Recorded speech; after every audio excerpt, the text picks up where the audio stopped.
Nah, kemudian ini sekedar ini saja frame begitu ya, performance relationship map begitu, mapnya peta bagaimana kebutuhan-kebutuhan tadi juga terkait dengan performance gitu ya, kebutuhan tadi terkait dengan kinerja yang menjadi persyaratan atau menjadi standar begitu. Nah, itu tentunya juga akan muncul kebutuhan-kebutuhan untuk mensupport performance atau kinerjanya. Nah, kemudian di sini teman-teman di paling kanan ini nanti bisa dipilih mana yang paling sesuai ya, dari adanya kebutuhan organisasi, kebutuhan perilaku kerja, dan kebutuhan belajarnya. Nanti ujung-ujungnya akan muncul intervensi apa, desain pengembangan yang sesuai. Misalnya ternyata dibutuhkan coaching atau mentoring. Ini adalah suatu program pengembangan yang cukup masih baru begitu ya, dan ini banyak sekarang digunakan untuk pengembangan pegawai, dan kami juga ada pelatihan coaching mentoring ini. Itu ternyata juga bisa mendorong kinerja pegawai, coaching mentor. Jadi tidak hanya bentuk pelatihan secara klasikal atau tradisional gitu, tapi ternyata bisa juga, ternyata si A, si B, si C ini butuh coaching, si D, E, F ini butuh mentoring, itu ada seperti itu ya. Workshop, seminar, nah seperti sekarang ini ya, misalnya ini dalam rangka corporate university kan, nanti di OPD juga harus paham itu pengembangan kompetensi, sehingga saya rasa ini sudah tepat. Hari ini kita bicara AKPK begitu ya Pak Bambang dan teman-teman. Jadi tidak hanya yang tahu AKPK ini orang-orang BKPSDM, tidak hanya teman-teman WI seperti itu, tapi juga di OPD saya yakin ini kan cukup luas ya, rekan-rekan udah 400-an lebih ya. Ini dari seluruh unit OPD itu juga harus paham bahwa kompetensi itu memang harus ada analisisnya begitu. Tidak sembarang mengirim orang untuk belajar sesuatu, tapi dia dikirim untuk belajar sesuatu karena memang sesuai dengan need-nya, sesuai dengan standar jabatan seperti itu. Jadi ini teman-teman, setelah kita petakan akan muncul intervensi-intervensi, desain-desain pengembangan seperti apa yang sesuai. Jadi tidak hanya dikirim training atau education saja, tapi bisa juga dipilih beberapa bentuk-bentuk pengembangan yang dirasakan sesuai dengan yang dibutuhkan oleh rekan-rekan ya. Nah, misalnya kalau kita pegawai yang sudah pinter ya, tapi mungkin kinerjanya nggak optimal begitu ya, tapi kita kirim training, nggak cocok ya teman-teman ya, karena dia sudah pinter gitu loh. Jadi dia sebenarnya tidak perlu lagi dikirim untuk pelatihan, tapi dia cukup misalnya diberikan dengan proses coaching seperti itu, karena ternyata coaching ini lebih pas untuk diberikan kepada pegawai-pegawai yang potensial, yang sebenarnya dari sisi knowledge itu sudah cukup bagus, tapi dia perlu disentuh dari sisi mungkin soft ininya ya, coaching. Jadi perlu didorong saja, motivasi aja agar potensinya dapat dioptimalkan. Contoh seperti itu.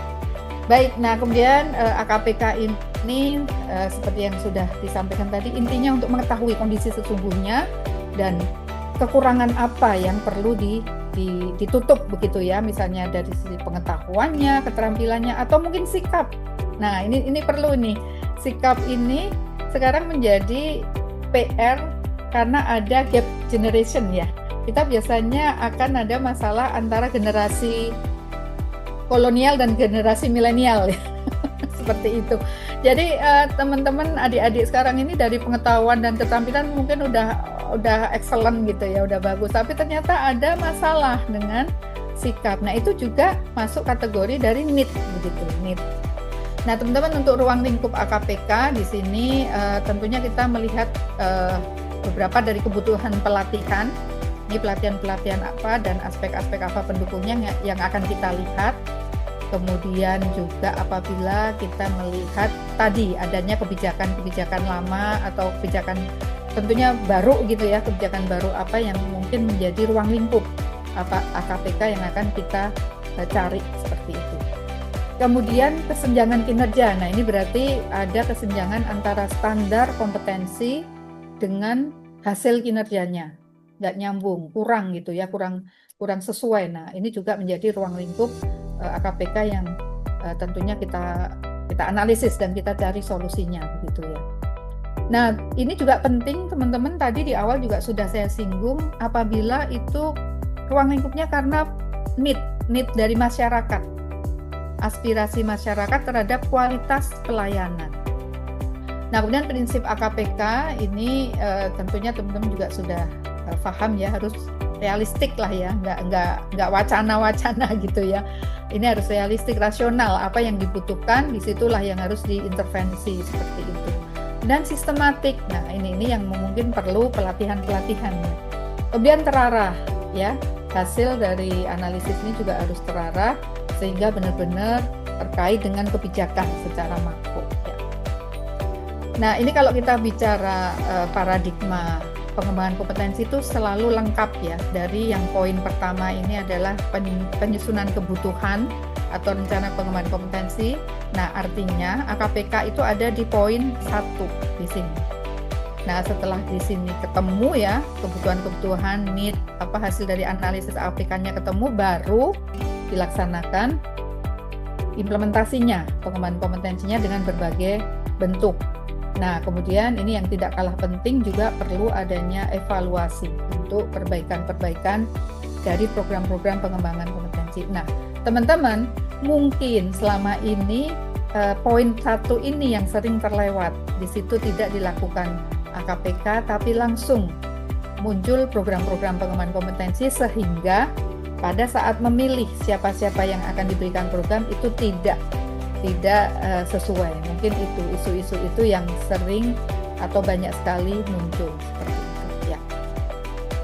Baik, izin nih saya lanjut lagi ke poin berikutnya, yaitu teknik-tekniknya ya, teknik-teknik AKPK apa yang kira-kira sesuai untuk diterapkan di lingkungan instansi kita begitu ya. Nah, mungkin saya sepintas saja ini teman-teman, ini karena cukup teknikal begitu ya.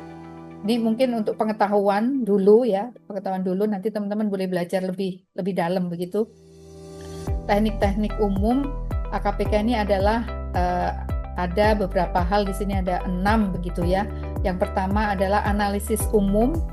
Ini yaitu teknik intuitif atau ulasan dari pimpinan begitu.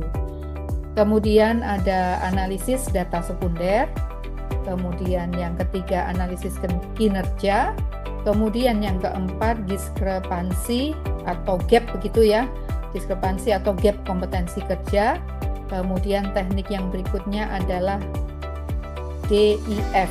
Apa ini DIF? Nanti mungkin kita lihat ya, atau disebut dengan leading green gitu. Kemudian yang terakhir atau contoh yang kita ambil di sini adalah teknik dengan fokus grup dan normatif grup. Ya, mungkin kita lihat sedikit-sedikit ya satu-satu.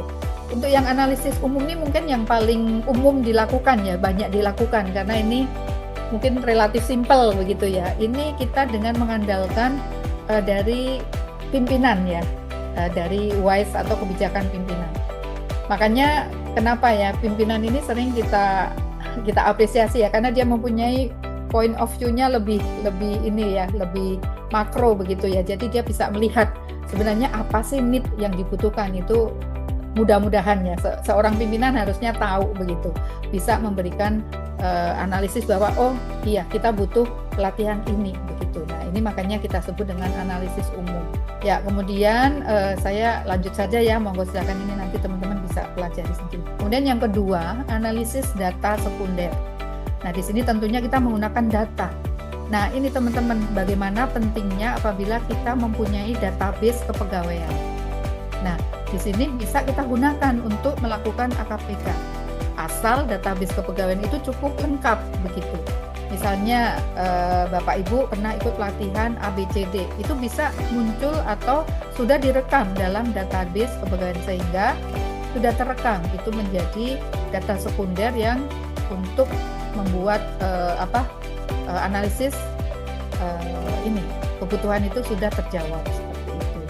Kemudian juga studi pustaka, catatan, laporan, kebijakan, struktur organisasi, rencana kerja. Ini juga dokumen-dokumen yang bisa kita gunakan dokumen-dokumen sebagai data sekunder yang bisa kita gunakan untuk bahan analisis kebutuhan pengembangan kompetensi. Analisis jabatan ini juga kita bisa gunakan untuk sebagai data sekunder. Ya. Nah, ini teman-teman mungkin saya tidak perlu lebih detail. Kemudian yang berikutnya analisis kinerja. Analisis kinerja ini kita lihat dari analisis rencana kerja tahunan. Ini apa-apa saja target-target ya, target-target yang menjadi masing-masing pegawai itu nanti akan kita gunakan untuk ini membuat AKPK juga. Kemudian analisis proses dan hasil kerja periodik, ini dari laporan-laporan hasil kerja ini juga menjadi bahan untuk AKPK dengan teknik analisis kinerja. Kemudian penetapan gap-gap atau diskrepansi proses dan hasil kerja, ini juga dapat digunakan untuk analisis kinerja. Kemudian analisis korelasional, analisis hubungan ya antara jabatan dan rencana pengembangan organisasi maupun jabatan dan individu. Jadi di situ merupakan beberapa poin untuk melakukan teknik-teknik analisis kinerja di AKPK. Ya, jadi di sini perbandingan antara hasil penilaian kinerja dengan target kinerja jabatan ya. Kira-kira nyambung nggak? Kalau gap-nya terlalu jauh berarti memang butuh adanya intervensi pengembangan kompetensi, adanya kesenjangan kinerja. Ya. Baik, kemudian yang keempat teknik diskrepansi kompetensi. Jadi ini ada gap kompetensi ya teman-teman, mungkin secara gampangnya kompetensi yang dibutuhkan itu nilainya 10, tapi ternyata nilai teman-teman itu masih 7 begitu. Berarti masih ada gap 3 ya. 3 ada gap kompetensi 3. Nah, 3 inilah yang harus diberikan bentuk-bentuk pengembangan seperti itu ya. Baik, ini cara-cara untuk penentuan kinerja standar bisa dengan expert judgment atau bisa juga melakukan benchmarking seperti itu, atau juga dengan peraturan-peraturan, atau bisa digunakan tiga-tiganya. Ini untuk menentukan standar ya, kompetensi kerja standar. Ya, ini. Nah, kemudian yang kelima, nah ini tadi, apa itu DIF ini ya? Jadi teknik analisis DIF atau disebut dengan Eating-Gring, ini sesuatu yang sepertinya jarang kita dengar ya teman-teman. DIF ini sebenarnya singkatan dari analisis jabatan untuk menentukan difficulties, kesulitan ya, kesulitan, kemudian importance, pentingnya, dan frekuensi, seringnya. Nah, jadi di sini teknik dengan pendekatan DIF ini kita melihat suatu pekerjaan itu yang tingkat kesulitannya, kemudian tingkat pentingnya, dan tingkat keseringannya, frekuensinya di sini. Nah, itu menjadi satu pendekatan.